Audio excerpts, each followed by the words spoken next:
मित्रांनो, तुमचं पुन्हा एकदा GB स्टोरी टेलर या यूट्यूब चॅनलवर स्वागत आहे. आजच्या आपल्या गोष्टीचं नाव आहे झपाटलेला पैसा. लेखिका ज्योती गोरे. लेखिका प्रतिलिपी ॲपवर लेखन करतात. पण गोष्ट सुरू करण्याआधी जर कोणी या चॅनलवर पहिल्यांदाच आलेले असाल तर त्यांनी ह्या चॅनलला सबस्क्राईब करायला विसरू नका. चला तर मग अजिबात वेळ न घालवता गोष्टीला सुरुवात करूया.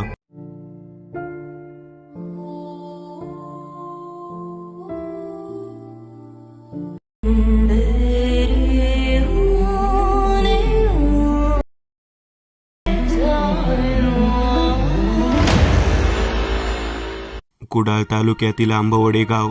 त्यात राहणारे सुखी कुटुंब.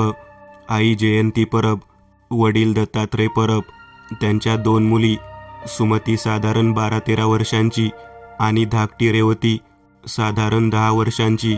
वडील दत्तात्रय परब मिलमध्ये कामाला, त्यामुळे ते मुंबईत लालबाग परिसरात भाड्याने खोली घेऊन राहत. अधूनमधून रजा काढून गावी येत. कधीकधी जयंतीबाई आणि मुली मुंबईला जाऊन दत्तात्रयांबरोबर राहत. ही गोष्ट असेल 1962-63 मधली. आंबवडे हे त्या काळी अगदीच खेडे.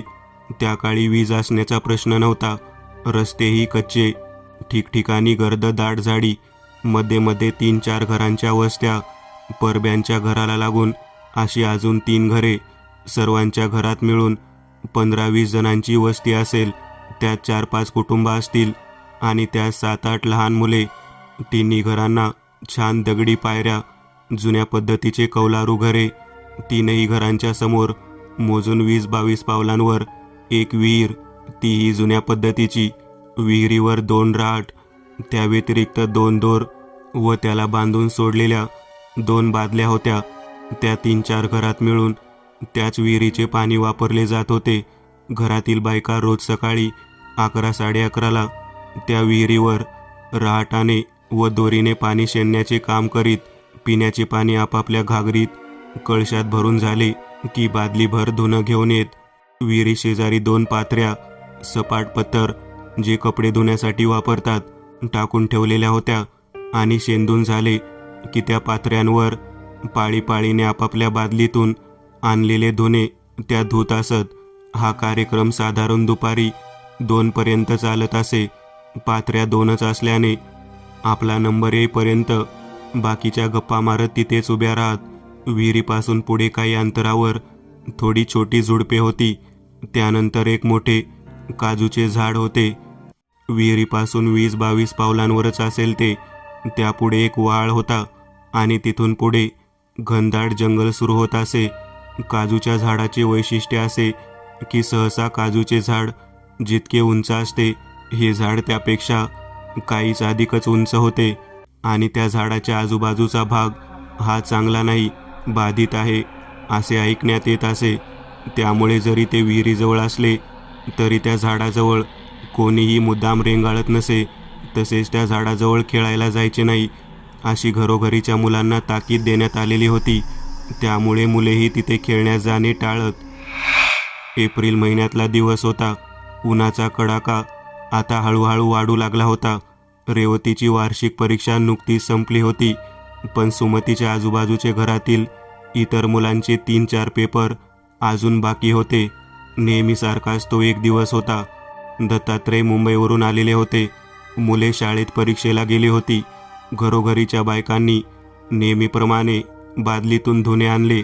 एक एक करून विहिरीजवळच्या पात्र्यावर टाकून गप्पाटप्पा करीत धुणे धुवून संपवले. त्या आपापल्या घरी गेल्या. छोटी रेवती आता परीक्षा झालेली असल्याने बायकांच्या आसपास रेंगाळत खेळत होती. रेवतीची आई जयंतीबाई धुणे धुवून झाल्यावर ते सुकविण्यासाठी बादलीत टाकून घरी जाऊ लागल्या. जाता जाता रेवतीला हाक मारून म्हणाल्या, "जास्त वेळ खेळत बसू नकोस रेवती, दुपार झाली आहे. जेवायला घरी ये. येते गाई थोड्या वेळात." रेवती म्हणाली. जयंतीबाई घरी निघून गेल्या आणि चुलीवर गरमागरम माशाचं सार करण्यात गुंतून गेल्या. रेवतीला पुन्हा हाक मारायचं त्या विसरून गेल्या. इकडे परीक्षेच्या व शाळेच्या व्यापातून मोकळी झाल्याने खुश झालेली रेवती चपटा दगड जमिनीवर टाकून लंगडी घालत जायचे आणि ती चिप्पी उचलायची, परत चिप्पी टाकायची आणि परत लंगडी घालत जाऊन उचलायची. असा चिप्पीचा खेळ खेळण्यात अगदीच मग्न होऊन गेली होती. खेळता खेळता तिने चिप्पी थोडी जोरात फेकली. आता ती विहिरीपासून थोड्या जास्त अंतरावर पडली होती. लंगडी घालत जाऊन तिने ती उचलली व पुन्हा टाकली. आपण आपल्या नेहमीच्या खेळण्याच्या जागेपेक्षा पुढे आलो आहोत याचे तिला खेळण्याच्या नादात भानच राहिले नाही. जवळपास आता कोणी मोठी माणसेही नव्हती. जेवणाच्या वेळा झाल्या होत्या, त्यामुळे रेवतीवर कोणाचेही लक्ष नव्हते. तिने चिप्पी उचलून पुन्हा टाकली. आता ती चिप्पी त्या काजूच्या झाडाखाली पडली होती. रेवती खेळत खेळत काजूच्या झाडाजवळ गेली. उंच व डेरेदार अशा काजूच्या सावलीत उभे राहिल्यावर इतका वेळ उन्हात खेळणाऱ्या रेवतीला अगदी माठातले थंडगार पाणी पिल्याप्रमाणे वाटले. त्या झाडाखाली खेळण्यास वा वावरण्यास मोठी माणसे मनाई करत इथून चटकन दूर व्हायला हवे हेच ती विसरून गेली. झाडाच्या बुंध्याला टेकून उभी राहिली. थोडा वेळ तिथेच रेंगाळली. आता आकाशात सूर्य चांगलाच वर आला होता. ऊन मी म्हणत होते. रेवतीचा त्या सावलीतून पाय निघत नव्हता. पण आता तिला भूक जाणवायला लागली होती. घरी जायला हवं तिच्या मनात आले. काजूच्या झाडापासून ती जरा वेगळी झाली. आता घराच्या दिशेने निघण्यासाठी ती पाऊल टाकणार, तोच अचानक त्या काजूच्या झाडावरून टपकन काहीतरी खाली पडले. ते थेट रेवतीच्या पुढ्यातच. जणू काही रेवतीसाठीच ते कुणीतरी टाकले होते. रेवतीने दचकून वरती पाहिले. काजूचे ते डेरेदार झाड शांतपणे त्याची पाने हलवत वाऱ्यावर उभे होते. वरती कोणीही नव्हते, ना पक्षी ना प्राणी. बालसुलभ स्वभावाने रेवतीने ते पटकन उचलले. ते एक नाणे होते, पण असे नाणे रेवतीने कधीच पाहिलेले नव्हते. 1 पैसा 2 पैसे अशी थोडीफार नाणी दुसरी तिसरी शिकणाऱ्या रेवतीला माहीत होती. पण हे नाणे काहीतरी वेगळेच वाटत होते. त्याचा रंगही वेगळाच होता व त्यावर प्राचीन काळातील आकृत्यांप्रमाणे आकृती कोरलेली दिसत होती. जास्त विचार न करता रेवतीने ते नाणे फ्रॉकच्या खिशात टाकले आणि उड्या मारत मारतच ती घरी आली. उशीर का केलास रेवती? चल बस आता जेवायला हातपाय धुवून. जयंतीबाई रेवतीला थोडं ओरडूनच बोलल्या. रेवतीने पटकन हातपाय धुतले आणि जेवायला बसली. तोपर्यंत सुमती शाळेतून आली होती. तिला वाढून स्वतः जेवण करून सर्व आवरावर करून जयंतीबाई दुपारच्या आरामासाठी आडव्या झाल्या. खिशातला तो पैसा आईला दाखवायचे रेवतीचे राहूनच गेले. संध्याकाळी रेवतीचा हात जेव्हा फ्रॉकच्या खिशाकडे गेला, तो पैसा तिच्या हातात आला. रेवती धावतच आईकडे गेली आणि म्हणाली, आई हे बघ, मी दुपारी काजूच्या झाडाखाली खेळत असताना झाडावरून हा पैसा पडला. काजूचे झाड हा शब्द ऐकता जयंतीबाई थोड्या सावध झाल्या. बघू काय आहे ते, असे म्हणत त्यांनी ते नाणे रेवतीकडून हातात घेतले. कुठल्या तरी प्राचीन काळातले ते चलन दिसत होते. विचित्र आकृती त्यावर कोरलेली होती. ना कधी ऐकलेली ना पाहिलेली. आताच्या चलनात त्याचा काही उपयोग नाही हे स्पष्टच होते. परंतु या व्यतिरिक्त जयंतीबाईंना आधी काही शंका आली नाही. फेकून देते, काही उपयोगाचं नाही आणि अशा पडलेल्या वस्तू उचलू नये, जयंतीबाई म्हणाल्या. रेवतीने ते ऐकून होकार दिला खरा, पण उपयोग नसला म्हणून काय झालं, आपल्याला खेळायला तर होईल असा विचार करून रेवतीने तो पैसा आईच्या नकळत तिच्या खोलीत ठेवलेल्या मडक्यात हळूच लपवून ठेवला. त्या काळी कपाटे नसत. छोट्या मोठ्या गोष्टी मडक्यात ठेवण्याची प्रथा असे. रेवती त्यानंतर त्या पैशाबद्दल विसरूनही गेली. रेवतीने तो पैसा जरी फ्रॉकमधून मडक्यात ठेवला असला, स्वतःपासून दूर केला असला, तरी त्या पैशाने मात्र तिच्याशी जवळीक साधली होती. रात्र झाली, जेवणं झाली आणि सर्वजण झोपण्यास गेले.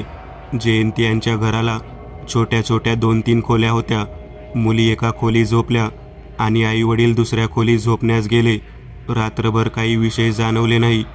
मुलींच्या खोलीत ठेवलेल्या एका मडक्यात तो पैसा सर्वांच्या नजरेआड सुरक्षित असा पडून होता. सकाळी मात्र वेगळ्याच प्रकारांना सुरुवात झाली. रेवती जशी सकाळी उठली तसे तिच्या डोळ्यातून सतत पाणी गळणे सुरू झाले. डोळ्यात काही गेलं की काय, डोळा सुजला की काय, म्हणून तिच्या आईवडिलांनी तपासून पाहिले, पण तसे काहीच आढळेना. इकडे पाणी गळायचे, काही केल्या थांबत नव्हते. जयंतीबाईंनी तिला थंड पाण्याने डोळा शेकण्यास लावला, तरीही फरक पडेना. भरीसभर म्हणून रेवती विचित्र वागू लागली. मध्येच ती काही बाई अर्थ न लागणारे असे बरळू लागली. आता मात्र जयंतीबाई आणि दत्तात्रय यांचे धाबे दणाणले. रेवती विचित्र वागू आणि बरळू लागली.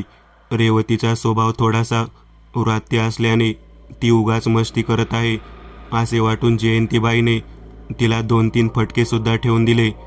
पण रेवतीच्या वागण्या बोलण्यात फरक पडेना. तिच्या डोळ्यातून गळणारे पाणीही थांबायचे नाव घेत नव्हते. दत्तात्रय गावातील एका वैद्याकडे रेवतीला घेऊन गेले. त्यांनी तिचे डोळे तपासले आणि एका औषधी पाल्याचा रस तिच्या डोळ्यात टाकण्यास दिला. दिवसातून 3 वेळा तो रस तिच्या डोळ्यात टाकला, पण रेवतीच्या डोळ्यातले पाणी थांबेच ना. आता मात्र जयंतीबाई आणि दत्तात्रय काळजीत पडले. उद्या बाजाराचा दिवस आहे, रेवतीला तालुक्याच्या डॉक्टरकडे घेऊन जाऊया. जयंतीबाई आणि दत्तात्रय यांनी ठरवले. तालुक्याला जायचे म्हणजे नेहमीपेक्षा लवकर उठावे लागणार, म्हणून सर्वजण झोपण्यास गेले. रेवती रात्री गाढ झोपत असे, पण त्या रात्री सर्वांना झोप येते न येते तोच रेवतीच्या आवाजाने सर्व जागे झाले. रेवती जोरजोरात ओरडत होती, ती येते, ती येते, पाणी आलं, मी वाहून चालले. कोणाला काही कळेना. सर्वजण घाबरून गेले. रेवतीचे बरळणे हे तिच्या व्रात्यपणाचा भाग नव्हे याची एव्हाना त्यांना कल्पना येऊ लागली होती. काजूच्या झाडाच्या पुढे थोड्या अंतरावरच तो वहाळ होता. उन्हाळ्याच्या दिवसात तो पूर्ण सुकून गेलेला असे, त्यामुळे चालतच लोक तो ओलांडत, पण पावसाळ्याच्या दिवसात मात्र तो पूर्ण भरून वाहत असे. त्यावेळी तो वहाळ ओलांडायचा झाल्यास पलीकडे जाता यावे म्हणून त्यावर एक साको लांब लाकडी फळी टाकलेली होती. काही वर्ष अगोदर त्या वहाळात एक स्त्री वाहून गेलेली होती आणि काही वेळा येणाऱ्या जाणाऱ्या लोकांना तिच्या अस्तित्वाचे भास होत असत. याचाच तर काही संबंध रेवतीशी आला नाही ना. दत्तात्रय व जयंतीबाईंच्या मनात शंकेची पाल चुकचुकू लागली. दुसऱ्या दिवशी ते रेवतीला डॉक्टरकडे घेऊन गेले. त्यांची औषधे सुरू केली, पण 2 दिवस गेले तरी रेवतीच्या प्रकृतीत कसली सुधारणा दिसेना. तिच्या डोळ्यातील पाणीही थांबत नव्हते व तिचे विचित्र बरळणेही वाढू लागले होते. डॉक्टर उपायांनीही रेवतीला बरे वाटेना. दत्तात्रय व जयंतीबाई अगदीच काळजीत पडले. रेवतीला आता बरे कसे करावे त्यांना कळेनासे झाले होते. पण त्यांच्या सुदैवाने नेमके त्यांच्याच नातेवाईकांच्या घरात त्यांचे गुरु श्री रामचंद्र गोसावी यांचे आगमन झाल्याचे त्यांना समजले. दत्तात्रय व जयंतीबाईंचीही रामचंद्र बुवांवर आतोनात श्रद्धा होती. ते एक सिद्ध नाथपंथीय तपस्वी होते. दोघेही घाईघाईने रेवतीला त्यांच्याकडे घेऊन गेले आणि हात जोडून मार्गदर्शनाची विनंती केली. रामचंद्र बुवांनी डोळे मिटून घेतले, क्षणभर ध्यान केले आणि घडला प्रकार त्यांच्या ध्यानात आला. मुलीने काहीतरी वस्तू घरात आणलेली आहे. जयंतीबाईंनी आठवण्याचा प्रयत्न केला तर त्यांना रेवतीने 5-6 दिवसांपूर्वी आणून दाखवलेले विचित्र नाण्याची आठवण झाली. त्यांनी रेवतीला विचारले असता रेवतीने ते मडक्यात ठेवल्याचे कबूल केले. रामचंद्र बुवांनी ताबडतोब त्यांना ते नाणे बाहेर फेकून देण्यास सांगितले. दत्तात्रय व जयंतीबाईने त्यांना होकार दिला. रामचंद्र बुवांनी त्यांच्याकडील सिद्ध विभूतीच्या 3 पुड्या तयार केल्या आणि त्यांना दिल्या. या सलग 3 रात्री मुलीच्या उशाखाली ठेवा. काही वाटेल ते प्रकार झाले तरी घाबरायचं नाही आणि घराच्या बाहेर कोणीही पडायचं नाही. घराची चौकट त्यावेळी कोणीही ओलांडता कामा नये. रामचंद्र बुवांनी त्यांना बजावले. बुवांना नमस्कार करून ते सर्वजण घरी परत आले. तो झपाटलेला पैसा त्यांनी वहाळात नेऊन सोडून दिला. त्या रात्री रेवतीने झोपण्यापूर्वी तिच्या उशाखाली विभूतीची एक पुडी जयंतीबाईंनी ठेवून दिली व त्या तिच्या शेजारीच आडव्या झाल्या. त्यांना झोप लागते न लागते तोच प्राण्याच्या एका विचित्र सततच्या घोंगावल्यासारख्या आवाजाने त्यांना जाग आली. घाईघाईने दिवा लावून पाहिले असता रेवतीच्या शरीराभोवती एखादा प्राणी आवाज करीत असल्याप्रमाणे आवाज येत होता, पण दिसत काहीच नव्हते. त्यांच्या लक्षात आले की हा काहीतरी पिशाचिक शक्तीचा खेळ आहे. बुवांना मनोमन नमस्कार करून जयंतीबाई शांतपणे झोपी गेल्या. काही काळाने आवाज येणेही बंद झाले. दुसरा दिवस उजाडला. आता रेवतीच्या डोळ्यातून येणारे पाण्याचे प्रमाण कमी झाले होते. तिची विचित्र बडबड व वागण्यातही त्यांना थोडीशी शांतता जाणवली. ते पाहून तिच्या आईवडिलांना आश्चर्य वाटले व बरेही वाटले. दुसऱ्या दिवशी रात्री पुन्हा रेवतीच्या उशीखाली दुसरी पुडी ठेवण्यात आली. जयंतीबाई तिच्या शेजारी झोपल्या. काही काळानंतर कोणीतरी रेवतीच्या अंगावर काठीने प्रहार करीत असल्याप्रमाणे आवाज येऊ लागला.